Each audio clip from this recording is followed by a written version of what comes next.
السلام علیکم ورحمۃ اللہ وبرکاتہ۔ الحمد للہ رب العالمین والصلاة والسلام علی رسولہ الکریم، اما بعد فاعوذ باللہ من الشیطان الرجیم، بسم اللہ الرحمن الرحیم۔ وَلَقَدْ بَعَثْنَا فِي كُلِّ أُمَّةٍ رَسُولًا أَنِ اعْبُدُوا اللَّهَ وَاجْتَنِبُوا الطَّاغُوتَ۔ محترم دوستوں اور ساتھیوں، خواتین اسلام، درس حدیث میں آج جو حدیث آپ کے سامنے پیش کرنی ہے وہ یہ ہے کہ ابو ہریرہ رضی اللہ تعالی عنہ سے روایت ہے کہ ان اعرابیا جاء الى رسول اللہ صلی اللہ علیہ وسلم فقال یا رسول اللہ دلنی علی عمل اذا عملته دخلت الجنہ، کہ ایک دیہاتی بدو رسول اللہ صلی اللہ علیہ وسلم کے پاس آیا اور سوال کیا، اللہ کے نبی صلی اللہ علیہ وسلم سے سوال کیا، یا رسول اللہ، اے اللہ کے رسول صلی اللہ علیہ وسلم، مجھے کوئی ایسا عمل بتلا دیجئے کہ جب میں اس عمل کو، اس کام کو کروں تو میں جنت میں داخل ہو جاؤں۔ جنت میں داخل ہونے والے کچھ اعمال مجھے بتلائیے، یا جنت میں داخل ہونے والا عمل مجھے بتلائیے۔ قال، تو نبی کریم صلی اللہ علیہ وسلم نے ارشاد فرمایا، تعبد اللہ لا تشرک بہ شیئا، کہ تم اللہ کی عبادت کرو اور اس کے ساتھ کسی کو شریک مت کرو۔ وَتُقِيمُ الصَّلَاةَ، اور نماز قائم کرو۔ وَتُقِيمُ الصَّلَاةَ الْمَكْتُوبَةَ، فرض نماز قائم کرو، فرض نماز کی پابندی کرو۔ وَتُؤَدِّ الزَّكَاةَ الْمَفْرُوضَةَ، اور جو زکوٰۃ فرض ہیں انہیں ادا کرو۔ وَتَصُومُ رمضان، اور رمضان کے روزے رکھو۔ قال والذی نفسی بیدہ لا ازید علی هذا شیئا ابدا ولا انقص منہ، تو اس دیہاتی نے جب یہ سنا تو کہا، قسم ہے اس ذات کی جس کے ہاتھ میں میری جان ہے، لا ازید علی هذا شیئا ابدا، میں اس میں کبھی بھی کوئی زیادتی نہیں کروں گا، ولا انقص منہ، اور نہ اس میں کوئی کمی کروں گا۔ فلما ولا، جب وہ چلا گیا، واپس ہوا، قال النبی صلی اللہ علیہ وسلم، تو پیارے نبی صلی اللہ علیہ وسلم نے ارشاد فرمایا، من سرہ ان ينظر الى رجل من اہل الجنہ، جو شخص یہ چاہتا ہے کہ کسی جنتی کو دیکھے، کسی جنتی آدمی کو دیکھے، فلینظر الی ھذا، تو اس شخص کو دیکھ لو، یہ جنتی ہے۔ سبحان اللہ۔ تو دوستو اور ساتھیوں، یہ حدیث آپ کے سامنے پڑھی گئی اور اس کا ترجمہ بھی پیش کر دیا گیا، ساتھ ہی ساتھ یہ حدیث صحیح بخاری میں موجود ہے اور اسی طریقے سے صحیح مسلم کے اندر بھی موجود ہے۔ اس حدیث میں اگر آپ غور کریں گے تو اس میں اللہ کے نبی صلی اللہ علیہ وسلم نے چند اہم باتیں بتلائی ہیں جو بڑی معروف ہیں، مشہور ہیں، ہم نے بارہا سنی ہے، لیکن سب سے پہلی بات یہ اور اہم بات کہ صحابہ کرام رضوان اللہ علیہ مجمعین، اور وہ صحابہ جو گاؤں دیہات میں رہنے والے ہوتے تھے، بدو ہوتے تھے، ان صحابہ کرام کو بھی ایک ایسی حرص تھی، لالچ تھی جنت کی، کہ وہ جب بھی کبھی موقع ملتا پیارے نبی صلی اللہ علیہ وسلم سے ایسے سوالات کرتے کہ وہ سوالات اس کے جواب ملنے کے بعد جب وہ عمل پیرا ہو تو جنت کے مستحق ہو جائیں، یعنی وہ جنت میں داخل ہونے کے اسباب تلاش کرتے تھے۔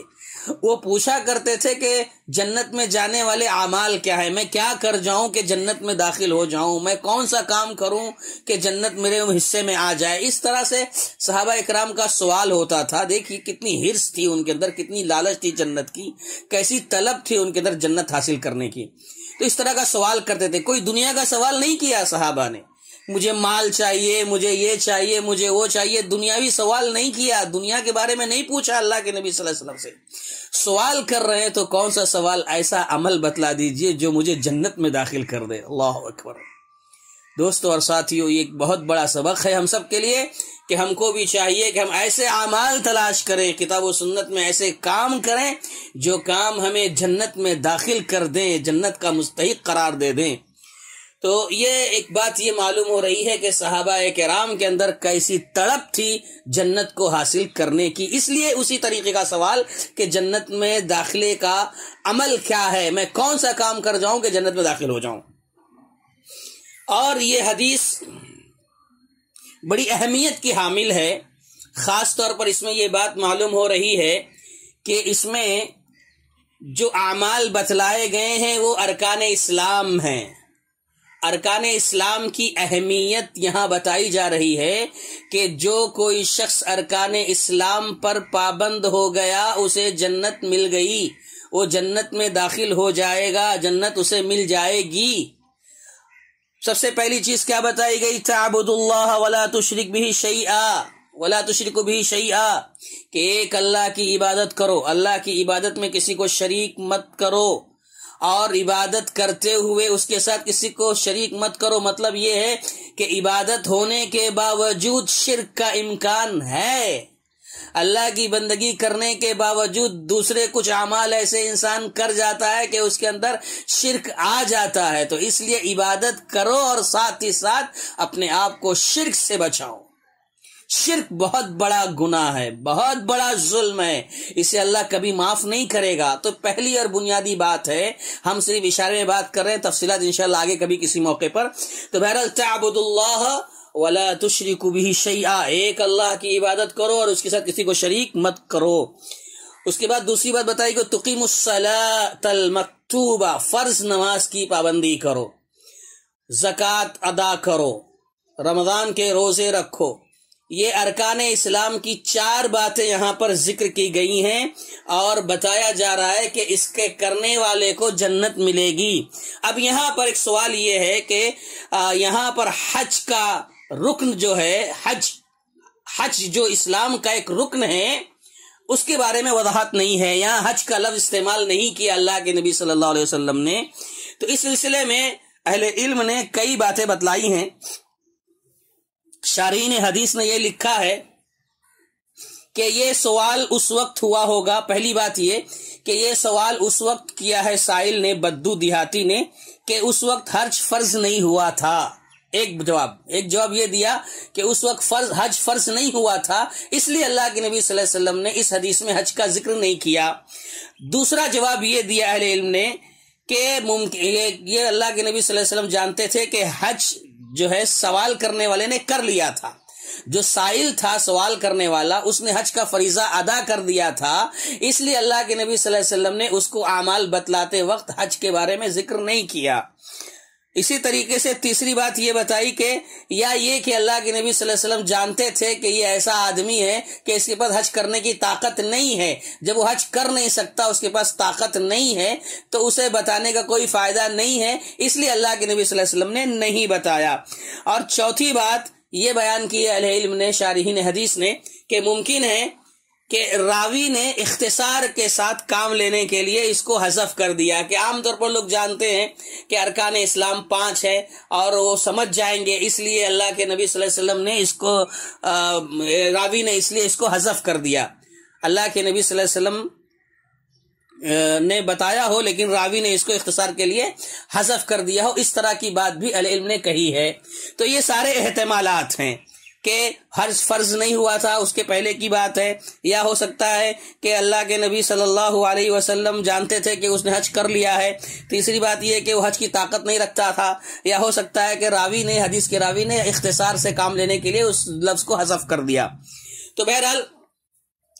یہ ارکان اسلام ہے جس کی بہت زیادہ اہمیت ہے، اور اس پر پابند رہنے والا شخص جنت میں داخل ہوگا، یہ جنت میں جانے والے اعمال ہیں۔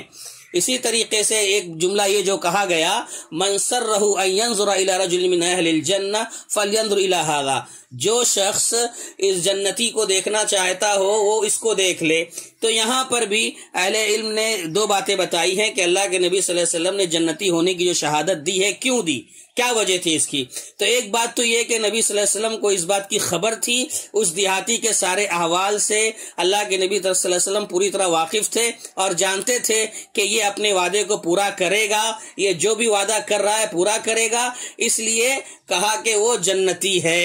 اور دوسری بات یہ بتائی اہل علم نے یہاں پر کہ یہاں اصل میں عبارت جو ہے ایک محذوف عبارت ہے، ایک جملہ یہاں پر چھپا ہوا ہے، محذوف ہے، جو شارحین حدیث نے بیان فرمایا ہے، اور وہ جملہ دوسری روایت میں آیا ہے۔ جیسے ابو ایوب انصاری رضی اللہ تعالیٰ عنہ حدیث کے راوی ہیں، اس کے اندر بھی سوال کرنے والے کے جواب میں اللہ کے نبی صلی اللہ علیہ وسلم نے کچھ باتیں بتائیں، اس میں یہاں ایک جملہ ہے، ان تمسک بما امر بہ دخل الجنہ، اگر وہ ان ساری چیزوں کو لازم پکڑ لے گا تو جنت میں داخل ہو جائے گا، یعنی یہ جو اعمال بتلائے گئے ہیں اگر اس پر عمل پیرا ہو جائے گا تو جنت میں داخل ہو جائے گا۔ یہ کہتے ہیں کہ دوسری حدیث میں یہ الفاظ آئے ہیں، اس لیے اللہ کے نبی صلی اللہ علیہ وسلم نے کہہ دیا کہ اگر یہ سارے کام کرے گا تو جنت میں داخل ہو جائے گا، تو جس کو جنتی دیکھنا ہو یہ دیکھ لے کہ یہ جنتی ہے، کیونکہ اس کے پہلے جملہ محذوف ہے، اگر وہ اس کو کر لے جائے تو وہ جنتی ہوگا، یہ مقصود اور مطلوب ہے۔ اسی طریقے سے